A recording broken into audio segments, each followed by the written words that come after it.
Hey guys, we are chatting about 9 ways to increase your customer retention.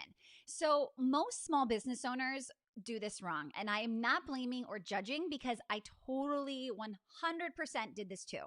But we focus on new customers, right? We focus on getting more customers in the door. And then what happens is, as soon as we get them, we do all this work to wine and dine them and get them excited, get them in the doors. They come in the doors, and then what do? We forget about them and we start focusing on other people that are not in our circle yet. How can we get these new customers in these, right? So, this is a problem. And what I want you to understand you're doing is you are filling up this bathtub, right? This bathtub with water.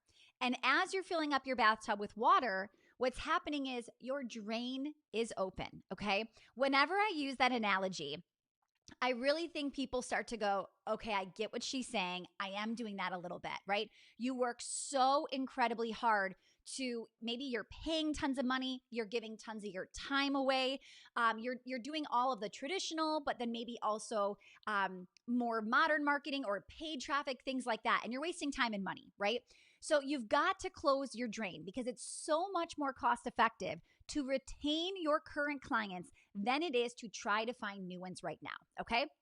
So I've got 9 ways that I'm going to teach you today how to increase your customer retention. Okay. So welcome. If you're new to me, guys, I'm Stacy Tuschel. Besides my foot traffic consulting company, I also have 2 performing arts academies. Okay. We're here in Milwaukee and our retention has been almost 90% so far as our doors are closed. Okay. Our doors continue to close until May 26th, maybe later.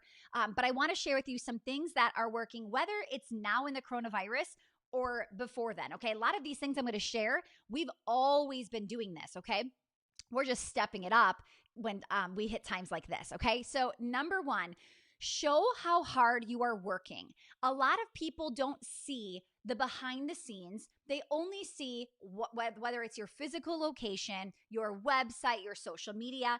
Show what's going on behind the scenes. So in today's world, as we are preparing to open back up on May 26th or later, we are in the process of, getting thermometers, getting 50 masks for all of our employees.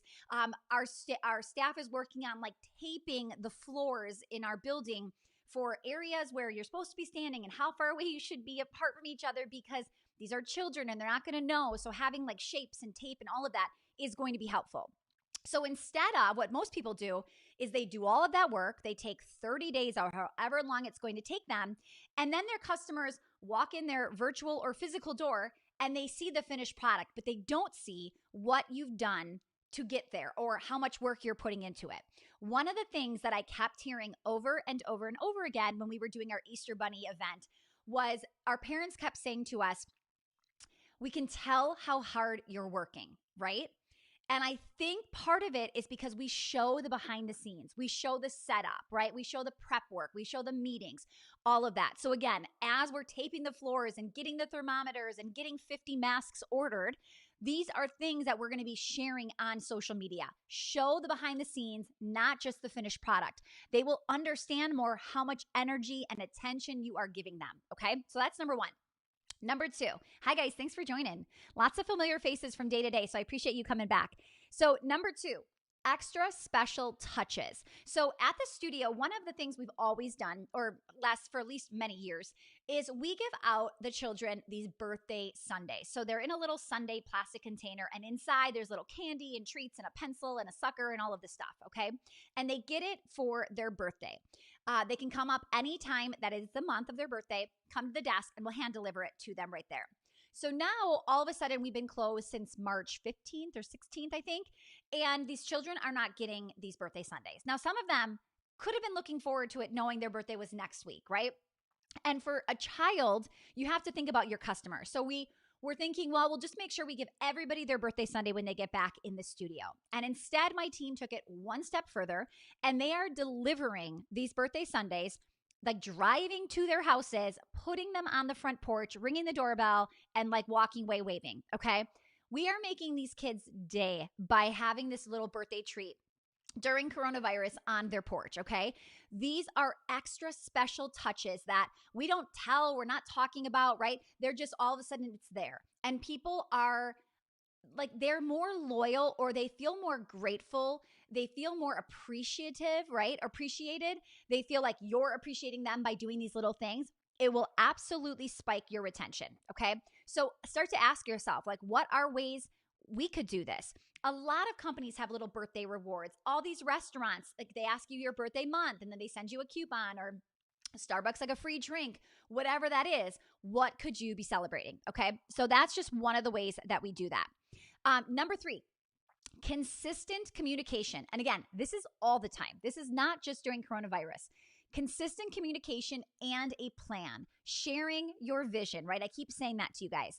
Now, what I want you to understand is there is a vision during coronavirus, after it, but there's also a vision every year, like what's happening next year, why we're excited. So this year is our 15th anniversary year, which means our big recital was going to be extra special with all of these amazing things happening in honor of celebrating our 15th anniversary, including a trip to Myrtle Beach with a few hundred, I would say a few hundred people that are on our competitive team.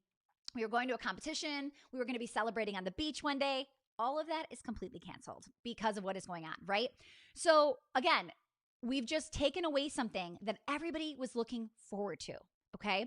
So what can we do? We already are selling the vision that next year we're going to call it our Sweet 16, and it's going to be our 16th anniversary celebration, just like our 15th would. We typically celebrate every 5 years. So next year, we're not even about what we're doing next year. The point is, I'm selling the vision to my customers, letting them know, I know this stinks. I know we just had to take this away, right? And many of them wanted us to take it away because they can't even afford to go, but they're still sad about it. So what are we sharing? What are we doing? How do we sell the vision for what is to come? Now, I will say this. I sent out an email publicly to my entire studio on Sunday.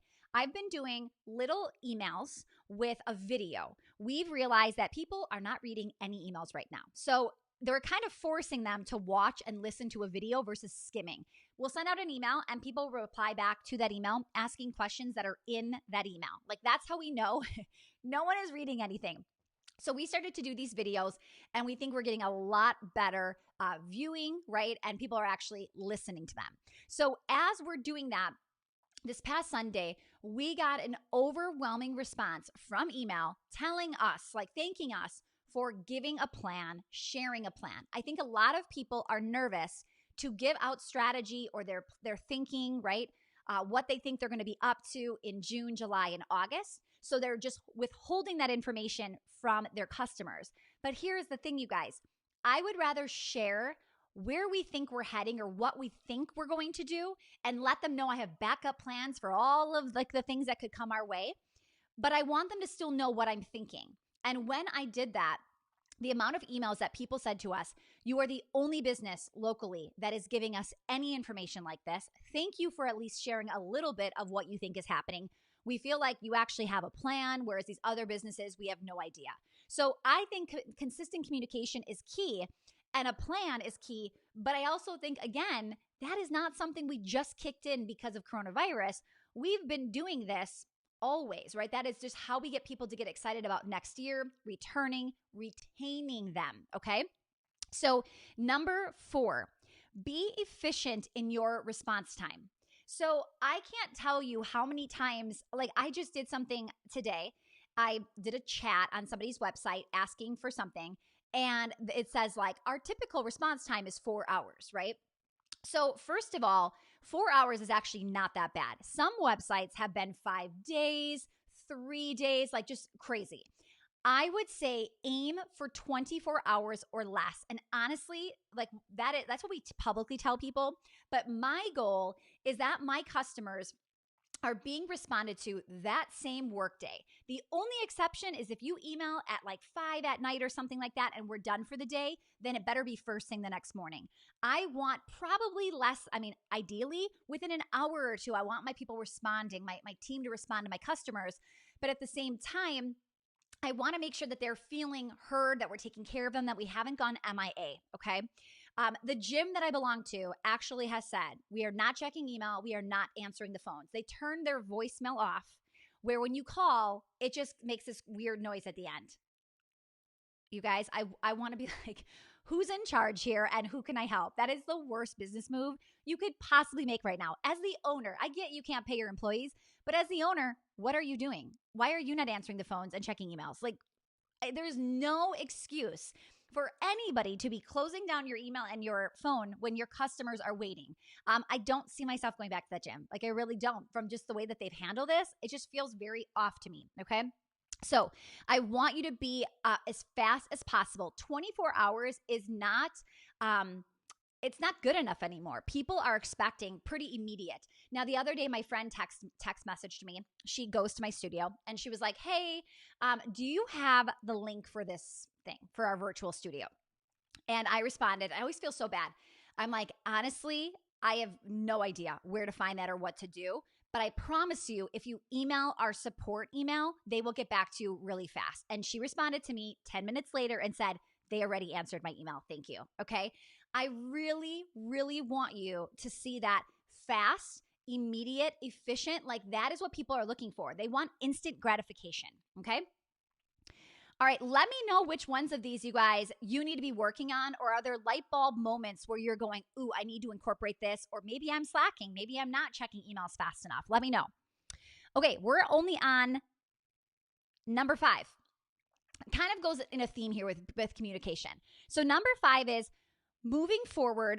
Like, we've given them a plan of communication. So when I say consistent communication, I also want you to let them know when they can expect the next piece of information from you. How often do you send your newsletters? Are they weekly? Are they monthly? Are they every 5 days? Whatever that looks like, tell them what you are doing so they know what to expect. So our customers know moving forward, every Sunday, they are going to get an email in their inbox, okay?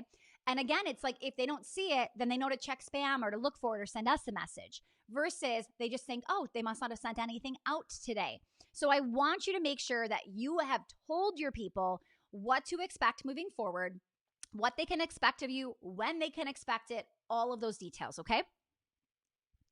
All right, number 6, include them in on the problem solving. So I did an episode, I think late last week, how to solve any problem in your business.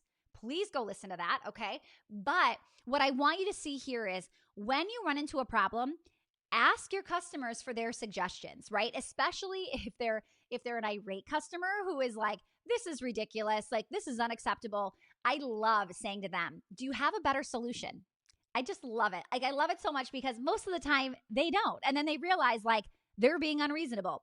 But what I love more than that is when you get a client who really does like your business and care about your business and want to continue with you, they actually give great suggestions, okay?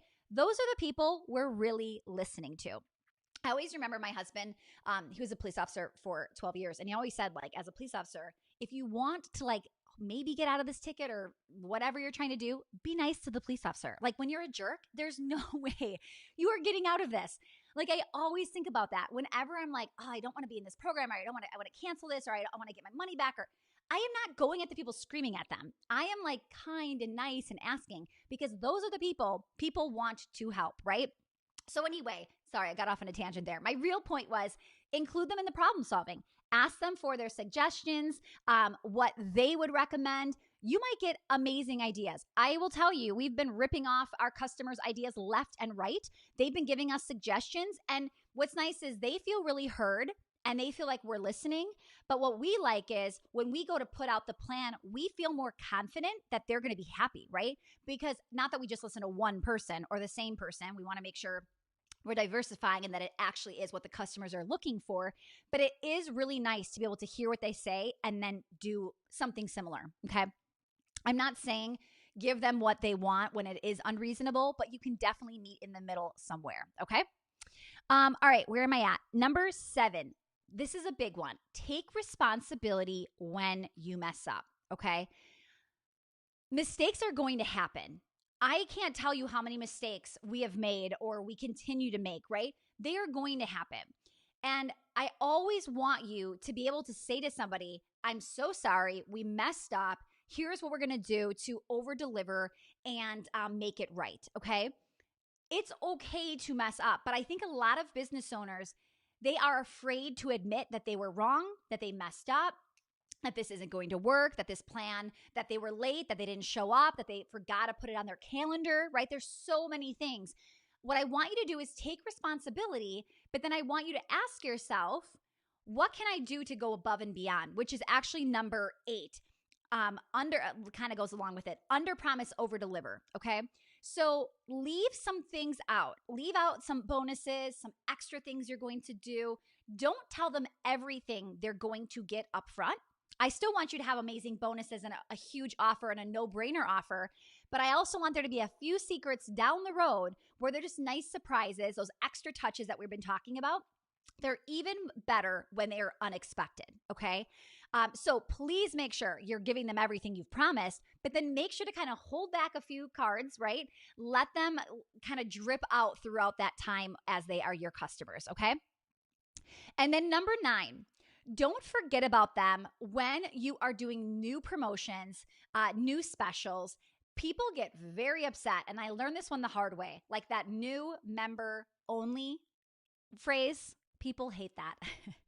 When they are your customer, they hate when it's a new member only, okay? I remember, I will never forget this, back in the day when Groupon first came out, we tried it. We did a Groupon for new members only because we would go out of business if we gave it to everybody, right? I remember this like 75-year-old grandma that came in and just told me off, okay? And again, she could have done it a little nicer. However, as the owner, I take responsibility for doing what most small business owners do. New clients, more clients, right? That's who we're looking for. And we forget that we've got this amazing bathtub full of water, like we just talked about in the beginning, that we need to keep warm and make sure the drain is closed, okay? So what I want you to do is every time you think of a new promotion, ask yourself, how do your current members benefit? Or could you do a current member special and a new member special in the same promotion? So I remember as soon as that happened, the next Groupon or whatever we did, which we don't do them anymore, it did not work well for us. However, the next time we did it, we ran something and it was a new member special and then a current active member special on that same promotion. So they looked at it and they figured out who they were, and that's what they turned in, okay? Your customers will stay with you longer when you are treating them with respect, when you are showing them love, when you show them that you are caring and you are listening and you are hearing them. That is how you retain your customers. We retained about 95% of our students the first 30 days of COVID-19. Now we're like 6 weeks in, I think, and we're at like 86%. Still, that's amazing. I can't even believe those numbers. And I can guarantee you it is because of these extra special touches we are doing. They feel connected. They feel heard. They feel like we're trying so hard, like they kept saying to us, right? We have to keep thinking, how do we show them the value, okay? Please, like homework assignment for today, pick out 1 or 2 things that you just heard. Start to implement them. Imagine today if you did a little wow, a little bonus, something extra special they don't know is coming their way. That could bring you in additional revenue for years to come, right? Showing them that you care is going to be helpful. 2 things I want you to know. Monday, we kick off our free workshop. We are doing 5 future-proofing strategies using my signature foot traffic formula. You can go to stacytuschel.com/workshop and get signed up. That's on Monday, starting in my free Facebook group, the Foot Traffic Community. You will want to make sure that after you opt in on that page, it'll take you to the Facebook group. Get in there. We've also given you an opportunity to get text message reminders or Facebook Messenger reminders, so feel free to do that as well. For those of you that want to jump in, I know some of you saw our Business Blitz that we're doing. It is a 2-day event, May 19th and 20th. It is for Foot Traffic Formula members only, okay? So if you're like, wait, you just said, no, I said don't do new members only.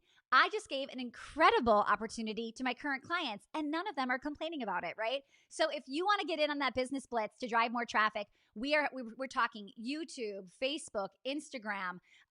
What else? We've got membership sites, people looking to go online, pivoting, Facebook Live, tons of amazing guest experts. Check it out on my stories. You'll see that there. How do you get in? You sign up for Foot Traffic Formula. Go to foottrafficprogram.com. All the details are there. We are still offering our 30-day paid trial. 30 days from now, the event will be passed. So you could still jump in, do the trial, check it out. I guarantee you'll want to stay though. Okay. So go to foottrafficprogram.com. For those of you that are thinking about it or need to see this workshop, go to stacytoshel.com/workshop to get in, and I'll see you on Monday. Okay, guys, have a great rest of your day. I'll be back tomorrow. I'm talking tomorrow about the biggest mistakes businesses make in a recession, okay? So that's tomorrow's topic right here, same place you're watching, 11:30 Central, okay? All right, guys, have a great day. I'll